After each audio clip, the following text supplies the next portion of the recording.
It's Debbie Potts, and today I'm going to talk about ways that you may be able to improve your VO2 max. So let's dive into some of the research out there. Welcome to the Low Carb Athlete Podcast, where we focus on discussing topics to help you burn fat, optimize health, and improve performance in life and sports. Transform the whole you from the inside out with the holistic method. Let's dive in. Here's your host, Debbie Potts. Hey guys, it's Debbie, and I just wanted to give you a quick little message from one of our sponsors, Element. It's spelled L-M-N-T, but pronounced Element. If you haven't heard about this, Element is a tasty electrolyte drink mix with everything you need and nothing you don't. That means there's a lot of salt with no sugar, and it's formulated to help anyone with their electrolyte needs and is perfectly suited for those doing a keto, low carb, or paleo diet. And I think this is great for athletes, especially in the summertime and when you're training in warmer climates. Element contains a science-backed electrolyte ratio of 1,000 milligrams of sodium, 200 milligrams of potassium, and 60 milligrams of magnesium. None of the junk, no sugar, no coloring, no artificial ingredients, no gluten, no fillers. That's it. I like the unsweetened one because the other flavors do have a little stevia, but stevia doesn't do well in my body. So I prefer the unsweetened Element, and I like the packets because I can throw them in my bike bag when I go on a long bike ride or when traveling, and I can just dump a packet in my water. And it keeps me so much more hydrated because remember, we don't sweat out water, we sweat out minerals. So check it out. You've got a nice little gift from them if you use our discount code Drink Element. I'll put the link in the show notes. But using the code Low Carb Athlete, you get a free gift with purchase. You get a free Element sample pack with any order when you order with Low Carb Athlete on our special URL code. So support the podcast, support Element. It's backed by science and we love what they're doing. So try it out.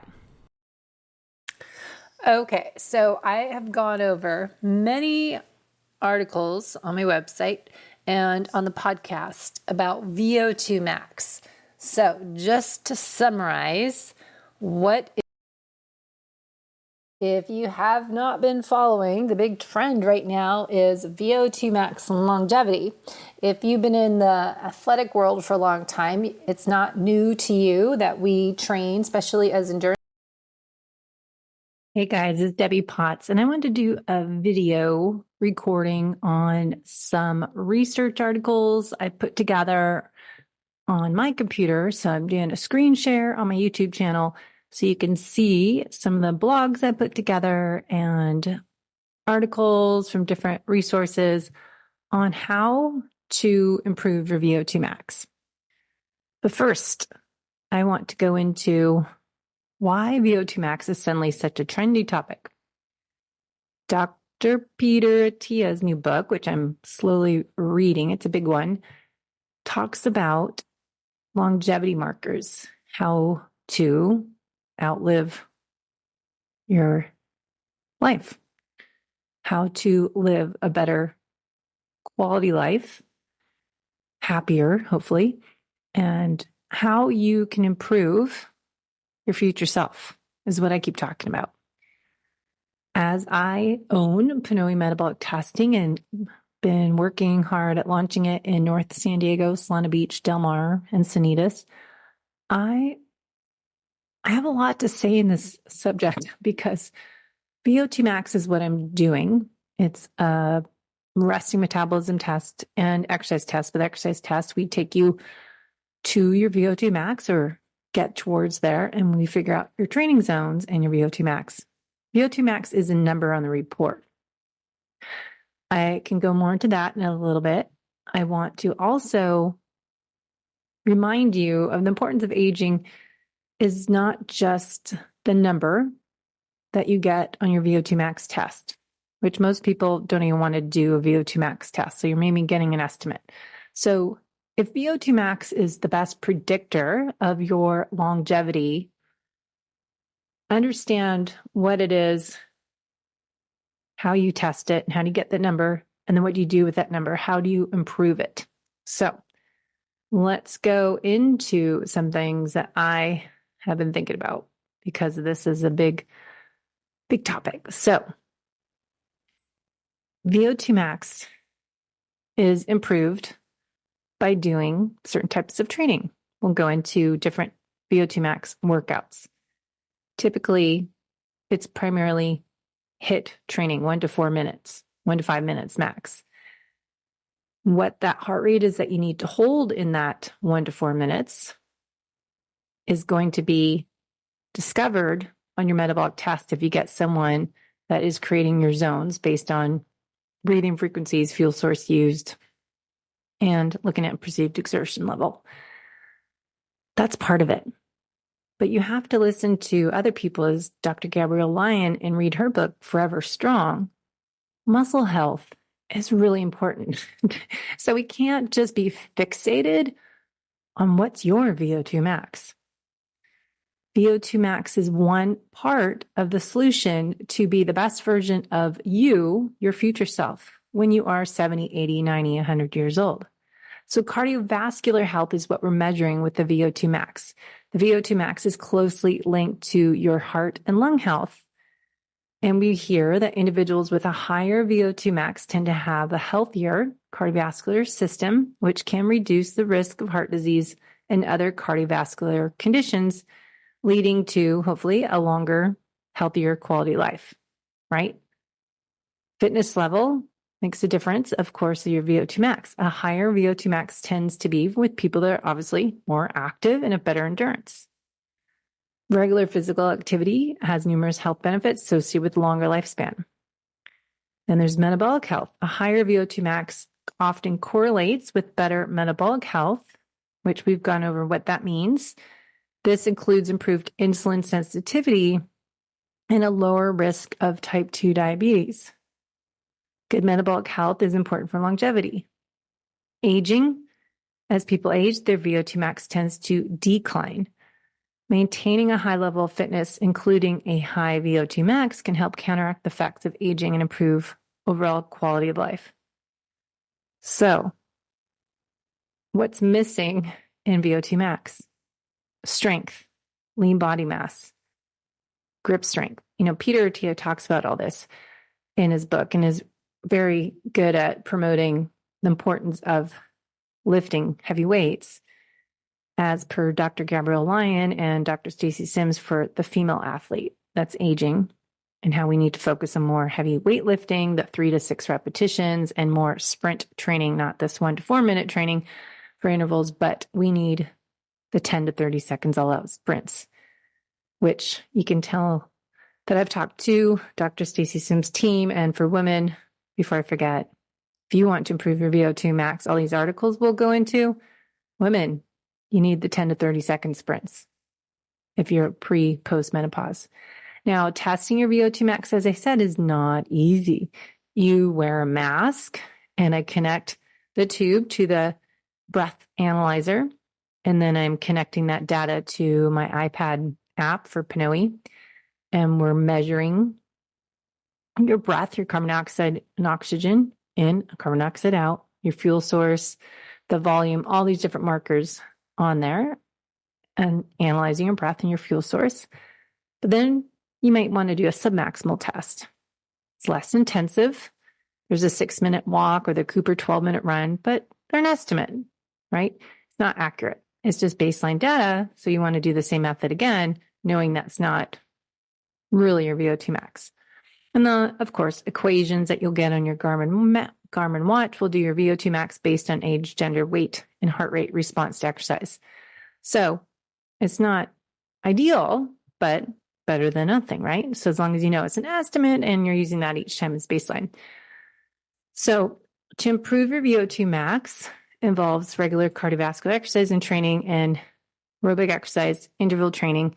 We'll go into articles. I did this on the previous podcast, audio version I did the other week. Now, As I said, interval training, we'll go into the different types. That is one of the best ways, as well as zone 2. But to really improve your VO2 max number, once you know it, is training in the zone 4, bottom of zone 5. Again, you don't know what that is unless you get it tested. So HIIT training is a short burst of intense exercise followed by brief recovery periods and shown to improve VO2 max. But I tell you over and over again, most people don't do this. They're not doing it right. They're staying probably in zone 3. They're not doing high heart rate and then low to zone 1, as I keep saying on every episode. So how you do interval training is really something we need to relearn. Now, factors to your lowering VO2 max as we age are obviously age, decline in cardiovascular fitness and muscle mass, sedentary lifestyle, lack of physical activity, sedentary lifestyle leads to decrease in VO2 max, health conditions, heart disease, obesity, lung disease, obviously reduces VO2 max, and of course, inactivity. So these markers, it cracks me up. It's just like the markers for metabolic health. They're all choice. So if we are talking to the fit and active individual here who's looking at optimizing their health and taking ownership of their health, and you're concerned about how you're going to be showing up to life every day as you age, so you're thriving and not struggling, then we want to look at multiple factors, not just your VO2 max. Obviously, we know how to improve it. Zone 2 and doing interval training, zone 4, zone 5, down to zone 1. So we'll go into what that is eventually. But we want to lift heavy weights. You want to work on mobility. You want to work on stability. So it's important to remember we need to work on muscle protein synthesis. As we age, we lose not just VO2 max, we lose muscle. So to concentrate only on improving your VO2 max marker is kind of annoying me. So we need to remember the big picture. It's not just one thing. So social media influencers out there get us all focused on looking at one thing and we get trendy, right? Cold thermogenesis. Everyone wants to get a cold plunge pool. We're going to do that every day. Sauna, HIIT training. It's just we get all in or all out. So what you're eating is important, part of the muscle protein synthesis to improve muscle health. So protein and lifting heavy weights. Then we figure out your cardiovascular workout. So we figure out how to train. So the breath analysis we do with Pinoy can give you all this information. That's a blog here I'm showing you on my website, debbiepotts.net. So the metabolic test at rest is 10 minutes. Exercise test, actual test is 12 to 15 minutes. But I do a warm-up parameter check looking at perceived exertion, at what speed are you going at level 6 RPE out of 10 to a what do you feel like when you're at a 9? What speed is that? And then I can calculate what protocol we're doing for you. So it's really important to know that if people want to know their VO2 max, you don't have to be an athlete. You don't have to be fit. We want to know where you are right now so we can create a personalized program to meet you where you're at so you can fuel and train and perform your best in life to be the best version of yourself. You don't have to be an athlete. I'm not training for any race. I'm training for life. I'm training to be the best version of myself as I get older. I don't have any Ironmans coming up. I'm not doing any half Ironmans, 100-mile bike rides, not doing any marathons. I'm just trying to fight the stereotype of changes your body composition, speed, and endurance that happens as we age. So if you want weight loss, you want performance and or longevity markers, that's what I do with Pinoy, and then put that with your nutritional therapy assessment, a 3-day or longer food and mood exercise log, journaling everything, seeing what you're doing now, blood chemistry assessment, ideally look at genetics so we can figure out what you need to do to train to be your best self. So just a glance at a metabolic test. So when you do a Pinoy test, this is a sample test. They're a Greek company, so everybody's name's in Greek. So you're going to get this marker. This is why I really think getting your VO2 max, this is a 25-page report. You're going to get all these markers to figure out where are your areas of opportunity. What are your limitations? Are the orange, and then severe limitations are more that pinky red color. Neutral, I still don't want to be there. I want to be up here, excellent or good. But we need to look at what you need to do as an individual to improve your health, performance, and longevity. So this is what we get when we get the test back. Okay. So that's part of it. We go through each marker. We look at biological age versus your chronic age. And that is based, and there's many different formulas for your biological age, but what PNOE uses is these markers over here: VO2 max, your fat burn efficiency, and your metabolic rate. Okay. So these are what PNOE uses. Not all biological age markers are doing the same. There's many different ones I found out. So a high metabolic rate is crucial for long-term health. Most effective shield against weight gain, number one driver behind the most common causes of death, lung, heart, and metabolic disease. So VO2 max is not the only thing we need to look at. So that's kind of what we get in the report. Looking at each page, we go through what it is, how it's measured, and how you can improve it based on your current lifestyle, availability to work out, your time, and nutrition and lifestyle habits. So then we get to the end of the report. So we find out, what's your training program looking like now? What are you not doing enough of? What do you like to do? How much time do you want to spend working out? What time do you have during the week to work out? And what time do you have available on the weekends? What brings you joy and happiness? What do you hate? So we need to personalize this. And then we can figure out, based on your current program and based on your future, any events, races, goals, or just what you're trying to maintain. As I said, for me, just avoid the stereotype of weight gain as we get older. Now, cardio training, resistance training, and interval training we need each week on top of movement, mobility, stability, restorative yoga, stuff like that. Then we'll figure out for you how much you need to spend in each section. Then we can write out a training program. How many intervals should you do per week? So this is, again, example. Now, then we go through the definitions. What are interval training? Short, there's medium length, and there's longer length. And then there's the cardio, base, moderate, hard, tempo, and then resistance training. So this is where we need to individualize everything you hear about from top podcasters, doctors that are into functional health and longevity. We need to remember those are general statements. Then we need to take that data that we collect from testing and stop guessing what you as a unique individual need to do. Now, remember, I'm also doing Wild Health Fellowship program for the next 6 months. And a lot of that is always fascinating to me on genomics, how we can create which interval training works best for you. Are you better to do more strength training? Are your genetics based on more endurance versus power? So if we want to improve your VO2 max, if we want to improve your speed, body composition, we can look at genetics and put this into the formula, into creating that personalized program. So this, again, is an estimate. Here is what we would get. This is why it's driving me nuts. Everyone needs to do zone 2. Everyone needs to do intervals to do their VO2 max improvement. So let me hop over these pages I talked about in the previous episode. So they're all my show notes of the previous podcast. But VO2 max marathon handbook, how to do interval training. What are the best workouts?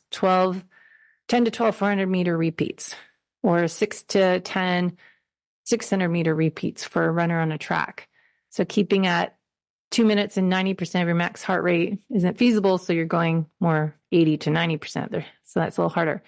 Interval training. Studies have found that interval training workouts are slightly more effective, improving VO2 max than continuous aerobic exercise, your zone 2, or as we used to call it, if you've been around a long time, Maffetone's max aerobic function heart rate workouts.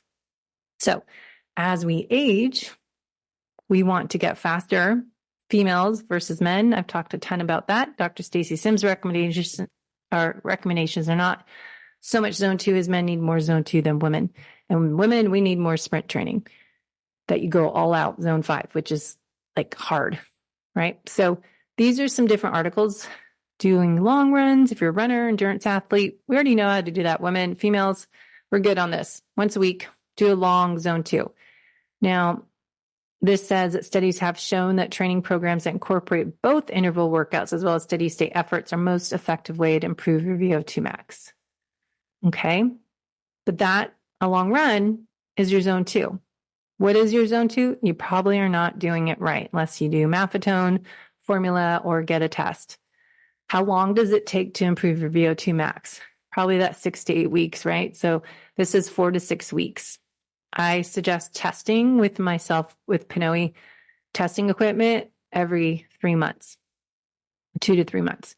Increases in VO2 max for highly trained runners, endurance athletes, increasing in their VO2 max is you're not going to see as many increasing as much as someone that's not as in shape because you get to a certain ceiling, right, based on genetics.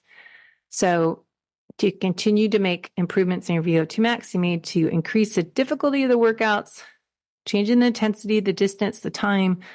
And that's why it's good to work with a coach so we can check on you each week and have accountability. So that's a great article. I'll put that link in the show notes. That's Marathon Handbook, How to Increase VO2 Max. Then there's another one that I went into on the previous podcast on how to improve your VO2 max on this modernmedlife.com. Again, regular exercise, HIIT training, long, slow distance is that zone 2, strength training, regular testing. And then they have this 8-week science-based workout plan to maximize your VO2 max. Again, you have no idea what that is unless you do testing, right? So you can use the formulas, which are very estimated, pretty much inaccurate, but just a number you can see and get baseline so you know if you're improving next time you do this test again. So here is an interesting way to look at a 1 to 4 week plan, building a strong foundation, HIIT training, and strength training.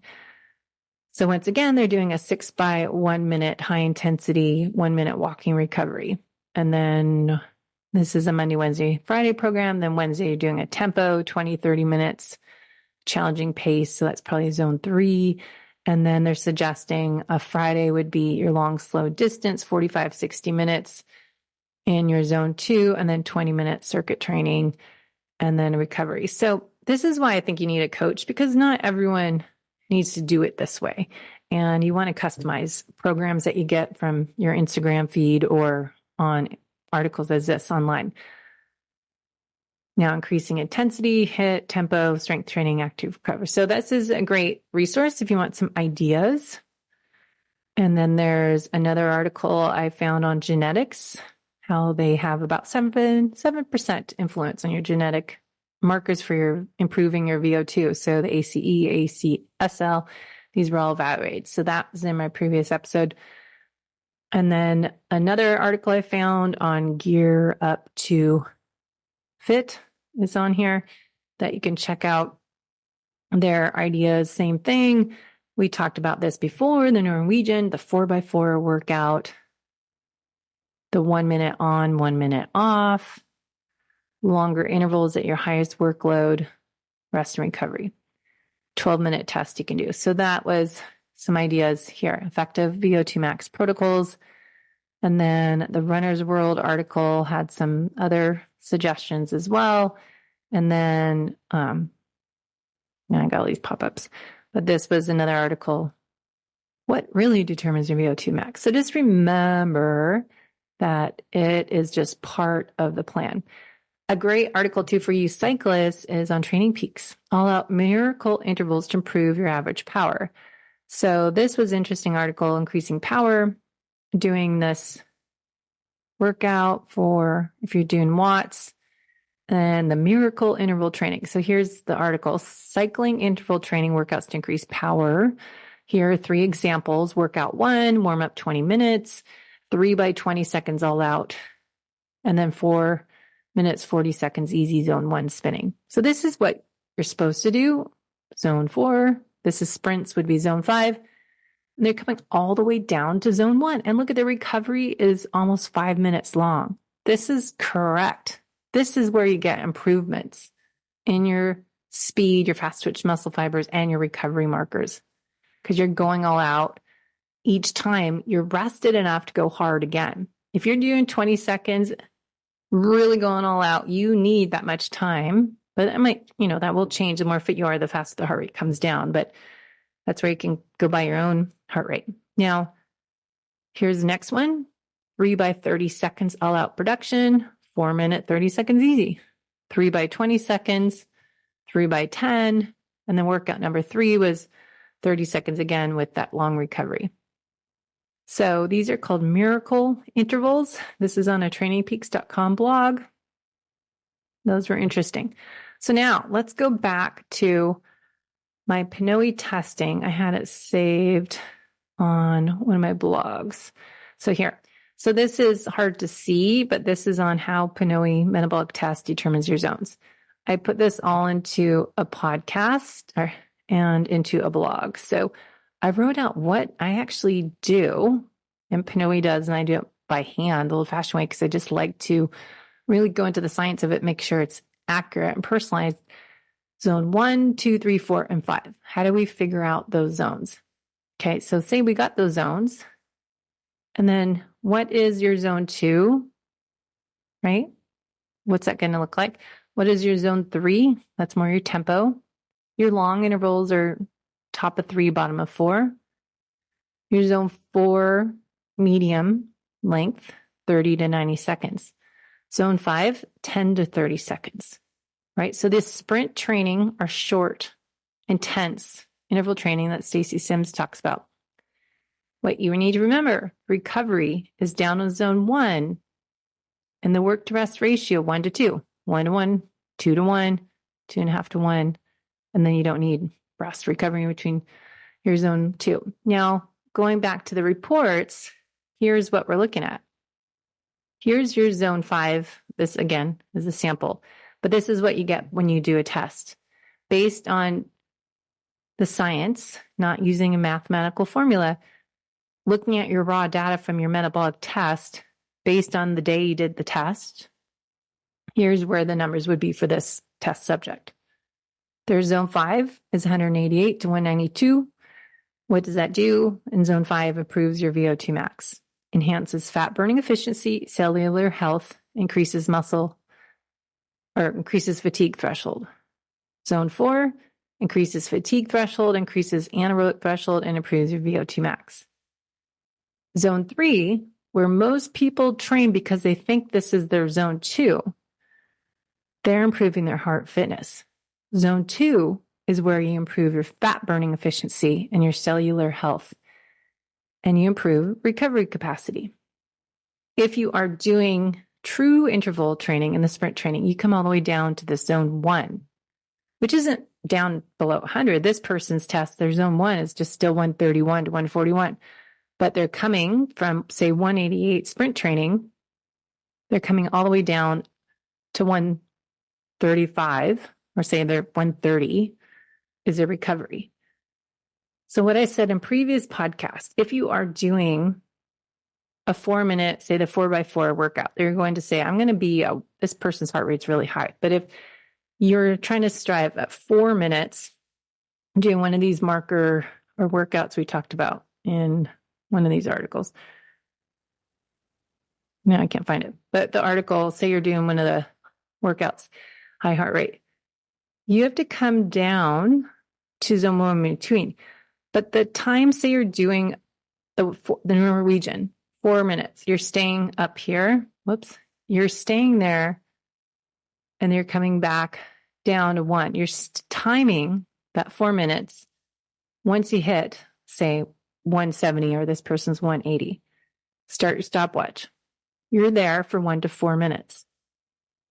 Okay, timer's done. You're probably exhausted. Now you need probably 4 minutes down in zone 1 for this person. It'd be 130. Once I hit 130 heart rate, my timer begins. I'm down in that recovery zone for 4 minutes. Once that time's done, I get back up to 180. I hit that number. I'm staying there for 4 minutes. So that's an example. I mean, your heart rate is a lagging behind a little bit. So you maybe adjust that timing. So maybe you're there for 3 minutes. But your timing, how long you're actually up in that zone 4. Your timing when you're actually in zone 1. So I would suggest going back to my episode 2 podcasts I did with Daniel Krumback, who's my mentor on the metabolic testing. And he created all this information in our protocols from Pinoy. Now, I'll finish up. Your resting metabolic test is a really important part. So I don't suggest just doing your exercise test and look at your VO2 max number, which, by the way, I didn't get to. After your zones, we have the chart on energy consumption, how many calories you're burning, but what percent is fat? What is carbohydrates? This obviously is different than real time outside in a race because of different conditions being outdoor versus indoor in a treadmill. But we can get an estimate of how many calories you're burning in training and in racing. So that will help you with your fuel plan. Then testing. But after this last page, we get your performance prediction. And then this is what you want. So this again is a sample. This is what we get. Where is your fat max, which is going to be your zone 2? What heart rate is that? What is your ventilatory threshold, VT1, when you start to shift from burning fat to burning carbs? It's going to be right after that fat max. What's your VT2 when you are more anaerobic? And your VO2 peak, max, VO2 max, right? This person's 23 milliliters a minute per kilogram. What's your heart rate max? Well, that's not right. It says 75. So that's not correct, but it should be on there correctly. So fat max, just to give you definitions, the exercise intensity where a person burns the most amount of fat and the least amount of carbohydrates. Your VT1 is exercise intensity where the workout starts to be considered more challenging, but we're looking at your fuel source when I look at the raw data, what's changing. And the breath frequencies change each zone. So how many breaths you do. Zone 1 will be different than zone 2, 3, 4, 5. VO2 peak is the max oxygen consumption, milliliters per kilogram, body weight achieved during the test. So that's your peak. Is that your max? It depends if you went to your max, but most people don't go to their max because they don't know how to go that hard, right? So maybe the next time they go a little higher. So it's their peak that got to. Now, what's your VT2 is the exercise intensity transitions into zone 5 where anaerobic metabolism becomes large part of the body's energy. Now, if you listen to my other podcasts, and I've talked about this a ton on my blogs, but looking at the different zones, the fuel source when you're in zone 4 to zone 5 is more creatine phosphate, which is why I'm taking more creatine, because if I'm trying to do heavy lifting and trying to do sprint training, and women need more creatine than men as we age, zone 5 fuel source is different, more carbs, glycogen 3 and 4, and 5 is obviously different than zone 2. So we want to really look at that. Whoops, spelling error. Now, lastly, get back. Side note, focus, resting metabolism. So why is this important part of longevity? Well, what I was talking about, VO2 max isn't the only thing. We want to look at muscle health. And that's how I can identify your muscle health here. If your resting metabolism is lower, as this example, how do you improve metabolic fitness? How do you improve resting metabolic rate? Do you know? Nutrition, exercise. But what type of exercise? Resistance training is critical for developing muscle mass and increasing metabolic rate. It has minimal effect on mitochondria density and fat burning efficiency. So to improve your RMR, your resting metabolic rate, how many calories you're burning without doing anything, that is going to be the strength and what you're eating, protein. So recommendations to improve it: increase your protein intake, avoid extreme dieting, because we've talked a lot about that. Fasting too much, we're not getting enough calories in, and we're not hitting those protein goals.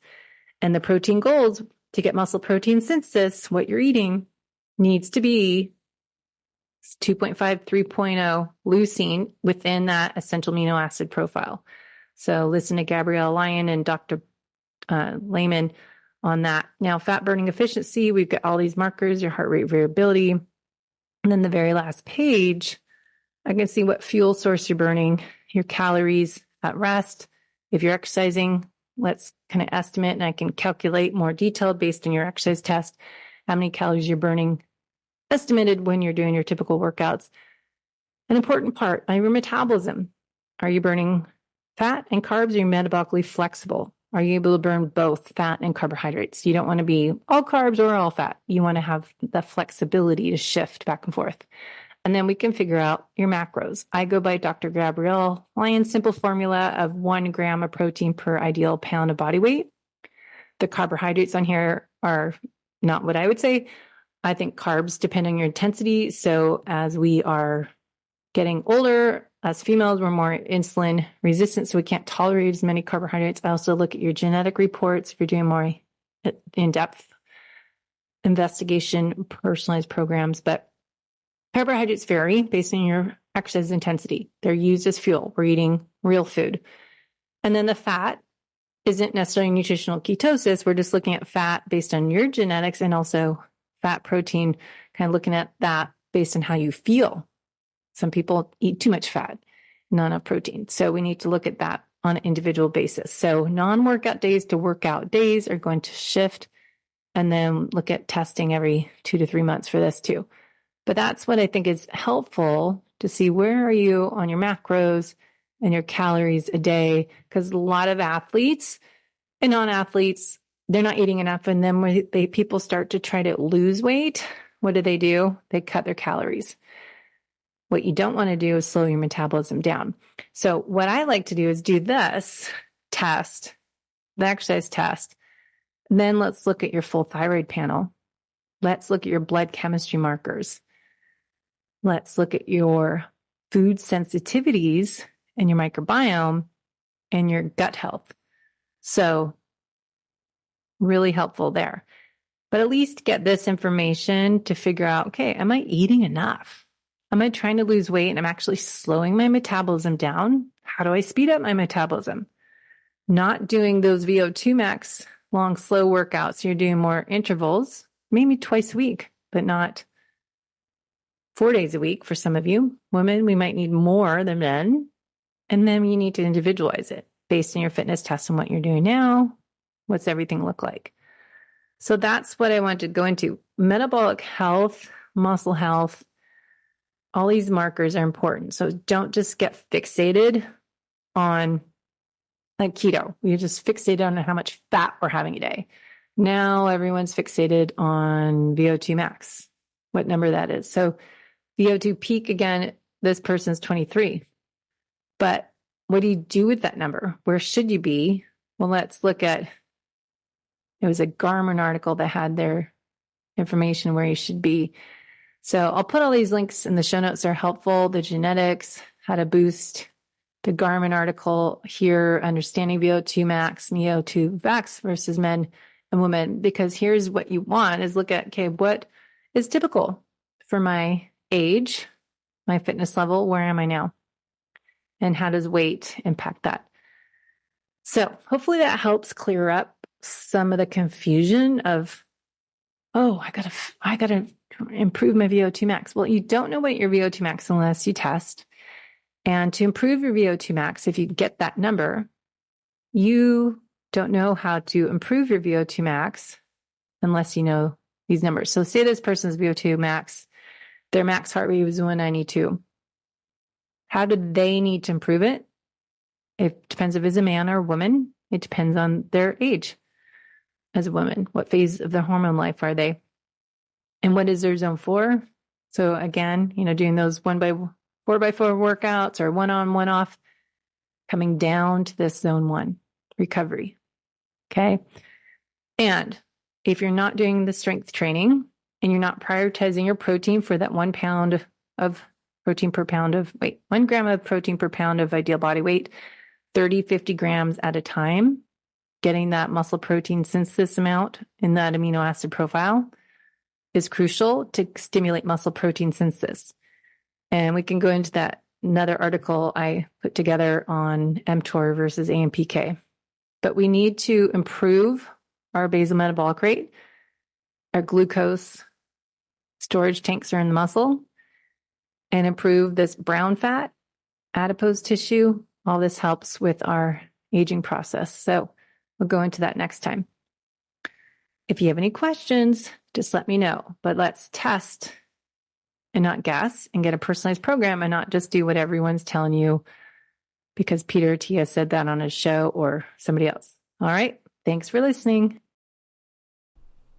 Hey, my fellow aging endurance athletes, just a reminder, if you like what you listened to today, make sure to share this episode with your community. Head to debbiepotts.net to set up a free discovery call to learn more about my personalized coaching programs, especially if you are on a mission as myself to improve the aging process and start training to be my best self when I am 80, 90 years old. So I am on a mission to live my best life and be my best self the second half of my life. So if you're on the same mission as me, head over to my website and YouTube channel to learn more ways to improve the whole you from the inside out with the holistic method. Thanks for listening to the Low Carb Athlete Podcast. If you have any questions, feedback, or topic suggestions, let us know on Facebook or at debbiepotts.net. You can help us continue and grow by leaving a review on iTunes. Thanks again, and see you next time.